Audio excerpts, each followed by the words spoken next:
The Commerce Commission has announced a plan to regulate the fees that banks charge to process Visa and Mastercard payments. The watchdog estimates it'll save Kiwis $260 million a year, and it means you won't be charged more for the convenience of tap-and-go payments. But as Zane Small reports, the retail sector was hoping for bolder action.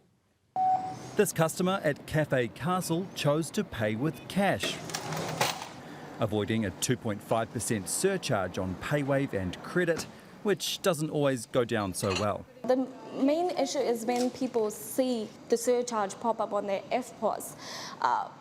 It's dissatisfaction you can see on their face. That surcharge is often applied to make up for the cost of what's called a merchant service fee, a charge businesses incur for credit card and contactless transactions. 59% of that is what's called an interchange fee, charged by the bank to process the payment. The Commerce Commission is now proposing to cap interchange fees on Visa and Mastercard payments to bring down the overall cost. The cost to the economy of paying by Visa and Mastercard is about $1 billion a year.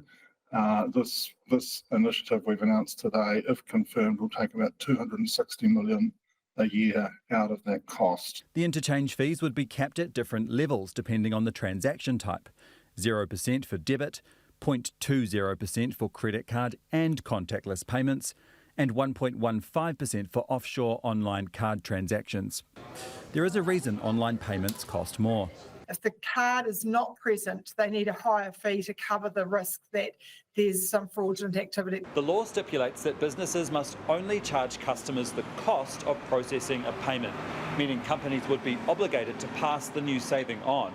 But because the interchange fee only makes up just over half of the overall merchant service fee, the retail sector feels the proposed change doesn't go far enough. We would have liked the Commerce Commission to be bold, right? And actually being bold would have been regulating the total merchant service fee. I'm certainly not pleased because I feel they could do a lot more with that. The Commerce Commission is also considering regulation of surcharges in addition to capping interchange fees. It's part of the solution, and I've asked the Commerce Commission to complete all the proposals around surcharging by middle of next year. If necessary, we'll regulate that. Proposals that would go at least some way in putting a lid on costs on businesses and their customers. OK, Zane, how have the credit card companies responded to this?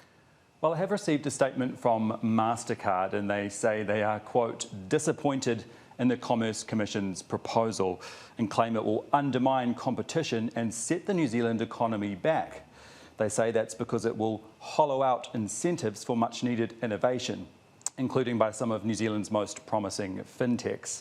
Now, the Commerce Commission is seeking feedback on this proposal by the 18th of February next year, and Mastercard said they will be making a submission.